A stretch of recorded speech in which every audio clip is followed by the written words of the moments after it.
passed a bill establishing a mental health services department.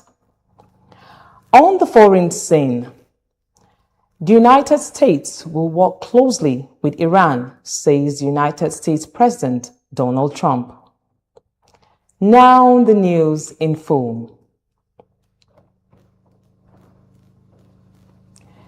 Chieftains and members of the opposition coalition's embattled political party, African Democratic Congress, ADC, have taken to the streets on Wednesday morning in protest against the alleged partisanship of the Independent National Electoral Commission, INEC.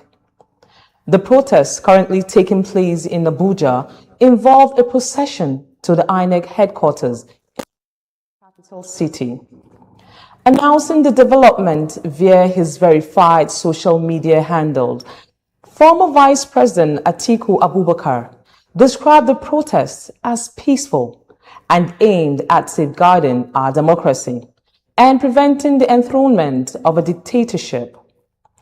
In procession to the INEC headquarters were former Anambra State Governor Peter Obi, factional ADC National Chairman Senator David Mark, National Leader of Kwankwasia Movement, Senator Rabiu Musa Kwankwaso, factional ADC National Secretary, Engineer Rauf Aregbesola, former SGF engineer Babachir Lawal, Senator Dino Malai, immediate past Deputy Governor of Kano State, Comrade Aminu Abdusalam Gwarzo, among many others.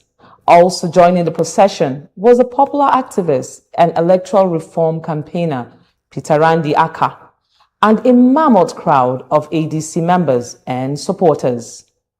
Now we move to the South in Akwa Ibom.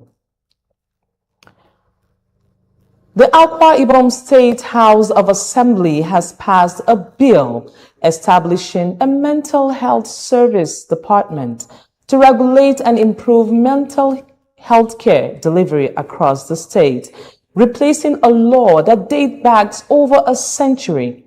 The legislation sailed through third reading during a plenary held at the Ministry of Local Government and Chieftaincy Affairs Chamber, Government House, Uyo, on Tuesday, after the House Committee Chairman on Health, Moses Essien, presented the committee's report. The bill had earlier passed its second reading before being referred to the committee for detailed scrutiny. A public hearing was held on March 23, 2026, where stakeholders in the health sector were invited, submitted a memoranda. Essien said the new law provides a coordinated framework for mental health services in the state and will replace the outdated lunacy law of the 1916.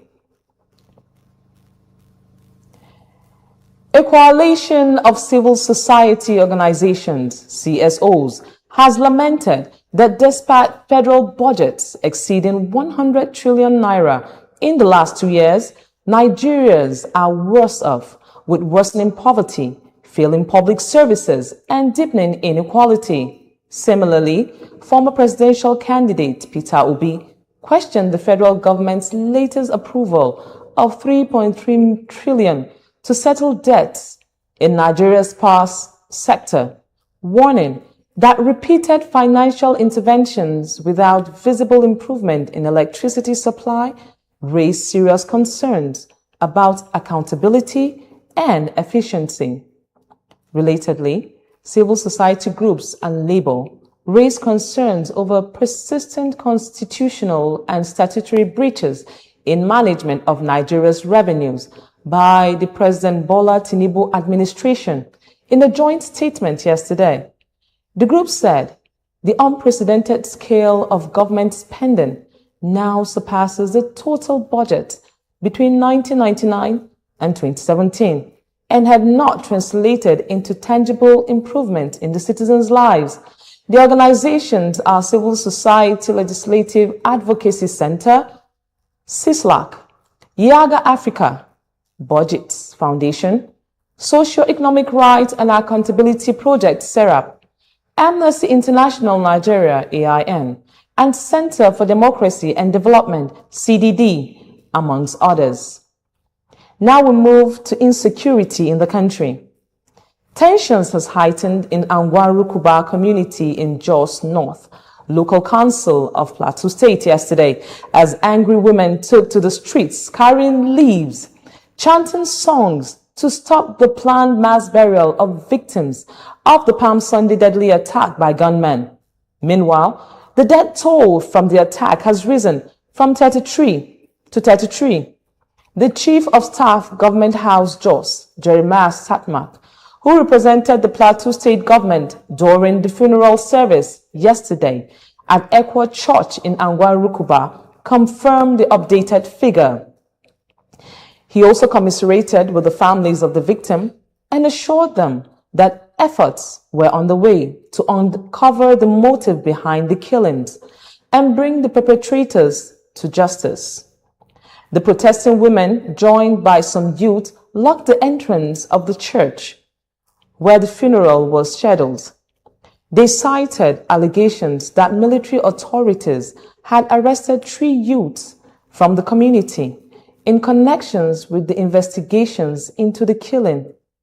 A local told our correspondent that the women were demanding unconditional release of the arrested youth before any burial could take place. Now we move to the southwest of the country.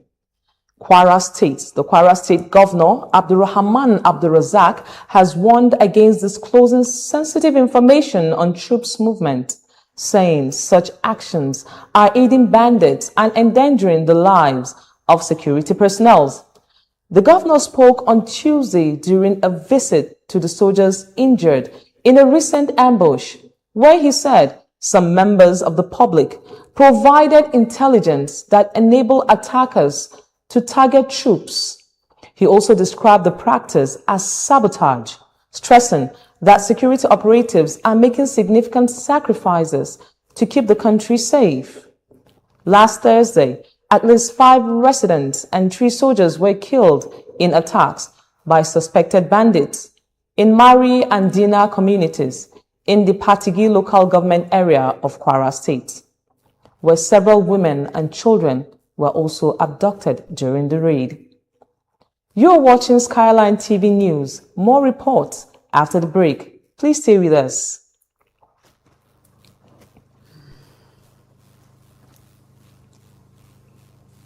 You're welcome back. The Nigerian Petroleum Company Limited, NNPCL, has commenced exports of its newly introduced crude grade, Caltron, to boost Nigeria's crude oil operation capacity and expand the country's portfolio of globally competitive export streams.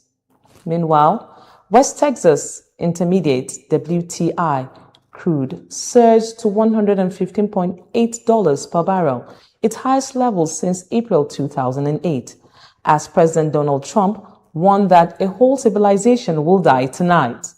While strikes were reported on Iran's Karg Island, the hub for roughly 90% of the country's oil exports, NNPCL disclosed the Caltron export in a statement signed by the Chief Corporate Commissions Officer, Andy Ode, yesterday, noting that the move was part of the company's ongoing effort to strengthen market presence and improve crude evacuation efficiency while supporting the federal government's border production crude agenda.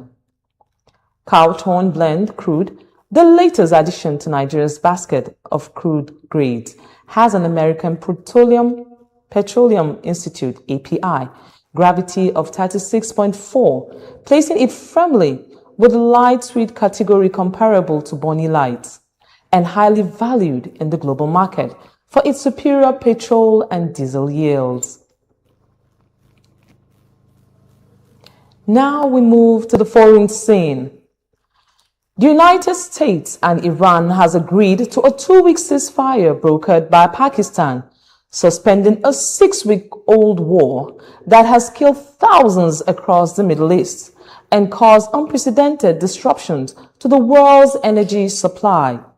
There was relief on the streets in world financial markets after President Donald Trump announced the agreed late agreement on Tuesday, 2 hours before a deadline he had set for Iran to open the blockade Strait of Hormuz or face destruction of its whole civilization. The United States will closely work with Iran, which has undergone regime change, and will be talking about tariff and sanction relief with Tehran. U.S. President Donald Trump said this on Wednesday after declaring a 2-week ceasefire. Now move to Africa and Guinea-Bissau. Some transport drivers in at least 3 localities in Guinea-Bissau, including the capital, went on strike on Tuesday after the government raised fuel prices in response to the Iran war, but barred increase in passenger fares. Taxi and van drivers in Gabo, the largest city in the east, and town of Mansoura were not operating, forcing passengers to walk long distances, according to residents.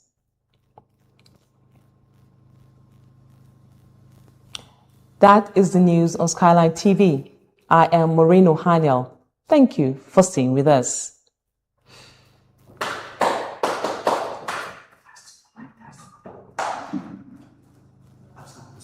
Nsoka?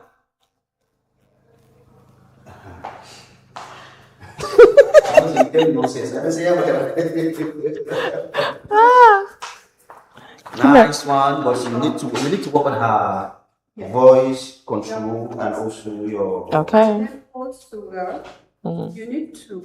You need more. You have a voice, but you need to the issue is this.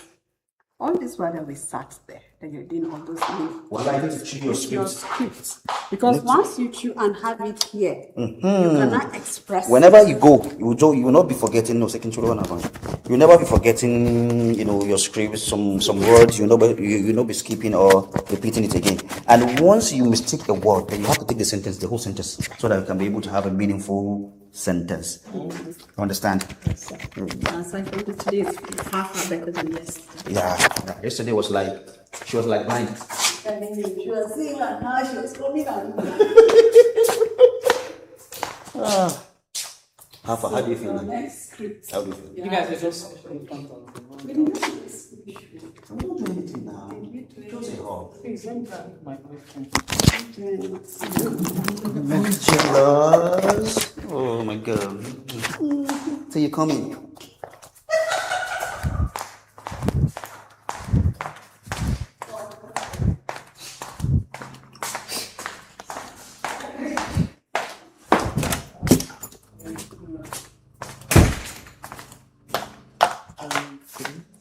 Bye.